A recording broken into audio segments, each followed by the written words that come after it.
ஆண்டவர் இயேசு கிறிஸ்துவில் என் பிரியமான சகோதர சகோதரிகளே, நம்முடைய தலைமைக்கொரு நம் ஆண்டவர் இயேசு நம்முடைய வலுவின்மையை கண்டு இரக்கம் காட்ட இயலாதவர் அல்ல. மாறாக எல்லா வகையிலும் நம்மை போல சோதிக்கப்பட்டவர், எனினும் பாவம் செய்யாதவர் என்று எபிரேயருக்கு எழுதப்பட்ட திருமுகம் 4 அதிகாரம் 12வது வசனத்திலே வாசிக்கின்றோம்.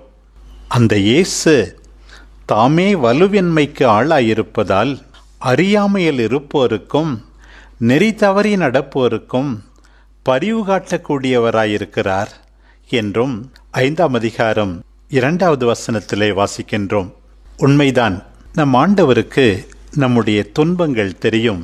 கவலைகள், கண்ணீர்கள், பிரச்சனைகள், குழப்பங்கள் அனைத்தும் அவருக்கு தெரியும். அந்த ஆண்டவர்தான் இன்றைக்கு தம் சீடரை பார்த்து, நீங்கள் உள்ளம் கலங்க வேண்டாம் என்று கூறுகிறார். 14 அதிகாரம் 1 வசனத்தில் இந்த பகுதி உள்ளது. இதற்கு முன் 3 அதிகாரங்களில் மீண்டும் மீண்டும் நம் ஆண்டவரே எப்படி உள்ளம் கலங்கினார் என்பது குறிப்பிடப்பட்டுள்ளது.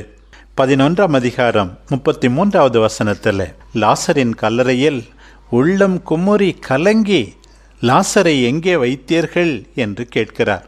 அதற்கு அடுத்து 12 அதிகாரம் 27வது வசனத்திலே வாசிக்கின்றோம். கோதுமை மணி மண்ணில் விழுந்து மடிய வேண்டும் என்று உரைத்த ஆண்டவர் தான் மடியப் போவதை நினைத்து என் உள்ளம் கலக்கமுற்றுள்ளது என்று குறிப்பிடுகின்றார். மீண்டும் யூதாஸ் தன்னை காட்டிக் கொடுக்க போவதை நினைக்கின்ற ஆண்டவர் 13 அதிகாரம் 21வது வசனத்திலே நாம் வாசிக்கின்றோம். உள்ளம் கலங்கியவராய் உங்களுள் ஒருவன் என்னை காட்டிக் கொடுப்பான் என்று உரைக்கின்றார். சாவின் முன், உலகத்திலே பெருகி வருகின்ற தீமையின் முன் ஆண்டவரே கலங்கினார். அதே ஆண்டவர் இன்றைக்கு தம்முடைய சீடர்களாகிய அனைவரையும் பார்த்து உள்ளம் கலங்க வேண்டாம் என்கிறார். தற்காலிகமாக தீமை வெற்றி கொள்வது போல தோன்றலாம், சாவுதான் நிரந்தரம் என்று நினைக்கலாம். ஆனால் உண்மையாக வெற்றி கொள்ளப் போவது ஆண்டவர்தான். எனவே நீங்கள் கலங்க வேண்டாம், நான் உங்களோடு இருப்பேன், உங்களை காப்பாற்றுவேன் என்று உரைக்கின்ற ஆண்டவரை நாம் மறக்கவே கூடாது. ஆண்டவர் தொடர்ந்து இன்னும் 2 கட்டளைகளையும் கொடுக்கிறார். கடவுளிடம் நம்பிக்கை கொள்ளுங்கள், என்னிடமும் நம்பிக்கை கொள்ளுங்கள். நம்முடைய நம்பிக்கை தான் நம்மை எல்லாவிதமான அச்சத்திலிருந்தும் கலக்கத்திலிருந்தும் நம்மை விடுவிக்கும் என்பதை நாம் உணர்ந்து கொள்கிறோம். சிங்க குகையிலே தானியேல் இருக்கலாம், ஆனால் அந்த சிங்கமே அவருடைய தலையணையாக மாறும். எரியும் சூளையிலே தானியேலின் நண்பர்கள் வீசி எறியப்படலாம், ஆனால் ஆண்டவருடைய பிரசன்னம் அவர்களை காப்பாற்றும். அச்சங்களிலிருந்தும் குழப்பங்களிலிருந்தும் காப்பாற்ற வல்லவர் நம் ஆண்டவர். அவரை நம்ப நம் எல்லாருக்கும் அழைப்பு விடுக்கப்படுகின்றது. அந்த தந்தையின் பாதுகாப்பு, பிரசன்னம் சிறப்பான விதத்தில் நம் ஆண்டவர் இயேசு கிறிஸ்துவில் வெளிப்பட்டுள்ளது. எனவே ஆண்டவர் இயேசு கிறிஸ்துவை நம்பினால், தந்தையாகிய கடவுளை நம்பினால், நாம் எல்லாவித குழப்பங்களிலிருந்தும் அச்சத்திலிருந்தும் விடுதலை பெற முடியும் என்பதை நாம் உணர்ந்து கொள்வோம். அஞ்சாதீர்கள், நம்புங்கள் என்று கட்டளை கொடுத்த ஆண்டவர் அந்த சீடர்களுக்கு ஒரு வாக்குறுதியையும் கொடுக்கின்றார். என் தந்தை வாழும் இடத்தில் உறைவிடங்கள் பல உள்ளன, உங்களுக்கு இடம் ஏற்பாடு செய்ய போகிறேன். நான் போய் உங்களுக்கு இடம் ஏற்பாடு செய்த பின் திரும்பி வந்து உங்களை என்னிடம் அழைத்து கொள்வேன்.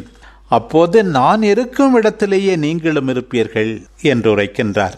ஆண்டவர் இயேசு ஏற்பாடு செய்வதாக சொல்லுகின்றாரே, அந்த இடம் என்ன? விண்ணகம் என்பது ஒரு 5 ஸ்டார் அல்லது 7 ஸ்டார் ஹோட்டலா? அங்கே ஒரு ரூம் ஏற்பாடு செய்ய போகின்றாரா? அப்படி நாம் புரிந்து கொள்ளக்கூடாது. நான் உங்களுக்காக துன்புற்று உங்களை உருமாற்றுவேன். என் தந்தையாகிய கடவுளை நீங்கள் அனைவரும் அச்சமின்றி அணுகி வரச் செய்வேன் என்பதுதான் இந்த இடம் ஏற்பாடு செய்வேன் என்பதன் பொருளாக நாம் கொள்ள வேண்டும். மத்தேயு நற்செய்தி 26 அதிகாரம் 61 நாம் வாசிக்கின்றோம்.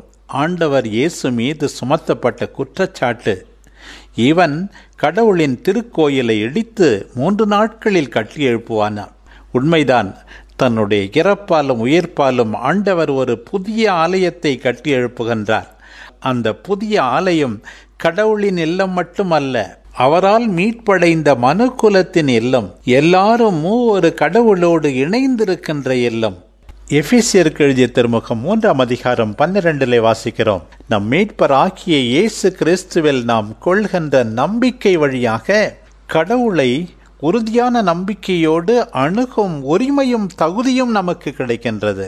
ஆண்டவர் இயேசுனுடைய இறப்பால் உயிர்ப்பால் நாம் எல்லாரும் கடவுளை அணுகிச் செல்ல முடியும் என்பதை புரிந்து கொள்கிறோம். ஆண்டவர் தொடர்ந்து சொல்லுகிறார், நான் உங்களை என்னிடம் அழைத்துக் கொள்வேன். நம்மை அவரோடு இணைத்து கொள்ள ஆண்டவர் தொடர்ந்து வந்து கொண்டே இருக்கிறார். இந்த உலக வாழ்க்கையிலேயே வருகிறார். தம்முடைய அருள் வாக்கால் வருகிறார், நற்கருணை கொண்டாட்டத்தால் வருகிறார், மற்ற அருளடையாளங்களால் வருகிறார். இறுதியாக முழுமையாக நம்மை இணைத்து கொள்ள நாம் சாகும்போது ஆண்டவர் வருவார், நம் எல்லாருக்கும் வாழ்வளிப்பார். அவரை முகமுகமாக தரிசித்து தந்தையோடு தூய ஆவியோடு ஒன்றிணைந்திருக்கும் வல்லமையை, ஆசீர்வாதத்தை அவர் நமக்கு அருள்வார். அந்த ஆண்டவர் நமக்கு வழியாயிருக்கிறார், உண்மையாயிருக்கிறார், உயிராயிருக்கிறார். பல பேர் அவரை அறியவில்லை. அன்றைய யூத மக்களைப் போல அவர்கள் மீட்பரை அறியவில்லை என்று இன்றைய முதல் வாசகத்திலே பவுலடியார் கூறுகிறார். இறைவாக்கினரின் வார்த்தைகளை கேட்டும் அவர்கள் புரிந்து கொள்ளவில்லை. சாவுக்குரிய காரணம் எதுவும் அவரிடம் இல்லாதிருந்தும் அவரை கொல்ல அவர்கள் பிலாத்திடம் கேட்டார்கள். அவரை கொன்றார்கள், கல்லறையிலே அடக்கம் செய்தார்கள். ஆனால் இறந்த அவரை கடவுள் உயிரோடு எழுப்பினார்.